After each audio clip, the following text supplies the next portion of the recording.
அன்புக்குரியவர்களே, உங்கள் அனைவருக்கும் புத்தாண்டு வாழ்த்துக்களை கூறியிருக்கின்றேன். பிறக்கின்ற 2024ஆம் ஆண்டு உங்கள் ஆசைகள், எதிர்பார்ப்புகள் எல்லாம் நிறைவேறும் ஒரு ஆண்டாக இருக்க வேண்டும் என்று நான் ஆசித்து நிற்கின்றேன். திருச்சபையானது ஆண்டின் முதல் நாளிலே நாம் எல்லோரும் மரியன்னை கடவுளின் தாய் என்ற பெருவிழாவோடு இந்த ஆண்டை நாங்கள் தொடங்க வேண்டும்.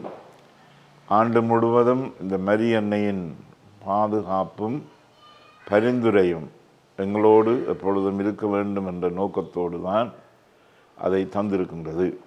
எனவே அன்புக்குரியவர்களே, மரியன்னையின் பாதத்திலே இந்த ஆண்டை நாங்கள் வைத்து எவ்விதம் அவள் எமது வேண்டல்களை நாங்கள் அறியும் முன் எமக்காக தன் மகனிடம் பணிந்து பேசி பெற்றுத் தருவாளோ, அதே விதமாக நாங்களும் எங்கள் வாழ்க்கையிலே மற்றவர்களுக்கு உதவி செய்து வாழ மரியன்னையின் முன்மாதிரியை பின்பற்ற அழைக்கப்பட்டிருக்கின்றோம். போர் முகங்கள் சூழ்ந்திருக்கின்ற இந்த வேளையிலே நாம் எல்லோரும் நம்பிக்கையை இழக்காது மரியன்னை எவ்விதம் தன் வாழ்வை எதிர்கொண்டாளோ, எப்படி இருக்க போகின்றது என்று சொல்லி அவள் ஏங்கினாளோ, இருந்தும் இறைவனின் சித்தம் நிறைவேறட்டும் என்று சொல்லி வாழ்ந்தாள். அதேபோல் நாங்களும் பல்வேறு ஏக்கங்கள் இருக்கலாம், தயக்கங்கள் இருக்கலாம். ஆனால் மரியன்னையைப் போல் இறைவனின் விருப்பம் நிறைவேறட்டும் என்று சொல்லி வாழ அழைக்கப்படுகின்றோம்.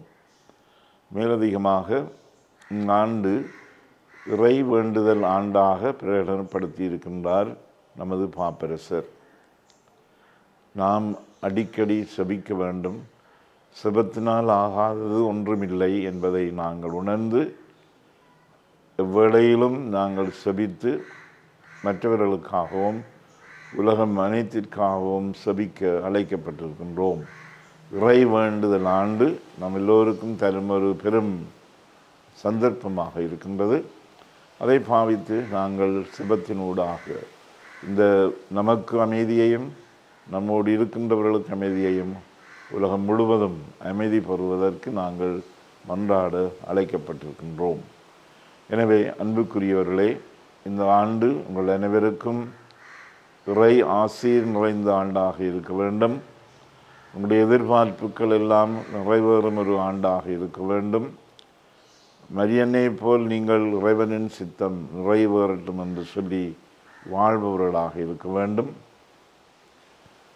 இறைவன் உங்கள் எல்லோரையும் ஆசீர்வதித்து 2024ஆம் ஆண்டு ஒரு நல்லொரு ஆண்டாக, அன்புக்குரிய ஒரு ஆண்டாக, அமைதியுள்ள ஆண்டாக இருக்க வேண்டும் என்று இறைவனை பிரார்த்தித்து நிற்கின்றேன். நன்றி.